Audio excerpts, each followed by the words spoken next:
Cari telespettatori, siamo con l'ingegner Marco Furlan, titolare della Furlan Costruzioni, per parlare di un aspetto fondamentale delle abitazioni, ovvero l'isolamento. Abbiamo parlato tante volte di isolamento termico, che è un requisito peraltro della nuova normativa, ma torniamo come anni addietro sull'isolamento acustico.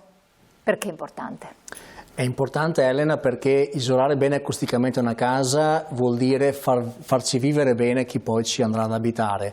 Isolare acusticamente vuol dire rispettare la privacy di chi ci andrà ad abitare, perché è importante non sentire i rumori dei vicini e non a sua volta dar disturbo ai vicini. È importante oggi come mai focalizzarsi su questa cosa perché le nuove direttive europee che imporranno di realizzare case molto ben isolate termicamente e a impatto zero,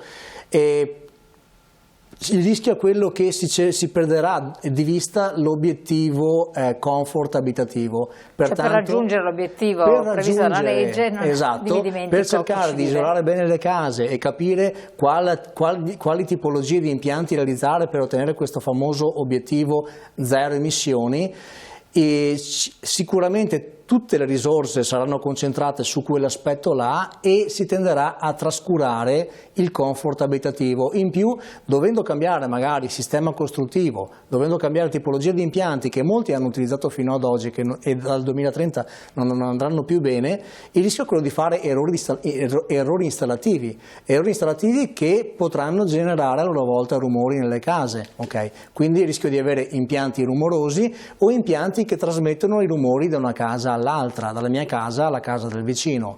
Pertanto la raccomandazione è sia per chi compra casa, o meglio comprerà casa nei prossimi anni, che anche per chi le case le andrà a realizzare, la raccomandazione è quella di informarsi, chiedere acusticamente cosa viene fatto, se è stata data la dovuta importanza all'acustica. Oggi è anche possibile fare dei test acustici per capire se una casa è correttamente isolata, quindi magari informarsi se chi vende la casa fa regolarmente dei collaudi acustici. E magari voi li fate? Noi li facciamo, noi ne abbiamo fatti a centinaia, ormai ho perso il conto. Ogni collaudo acustico comporta diverso tempo, ha anche un certo costo, però se vuoi essere sicuro di raggiungere l'obiettivo devi per forza collaudare, non puoi affidarti alla manovalanza.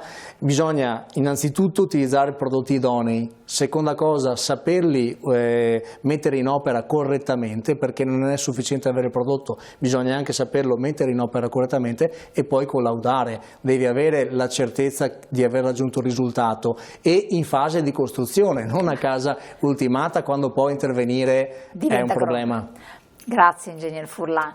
Allora fate bene attenzione poi quando parliamo di sistemi di areazione forzata, controllata, che non ci siano problemi, e naturalmente informatevi da Furlan Costruzioni, guardate il sito internet. Buon proseguimento, alla prossima!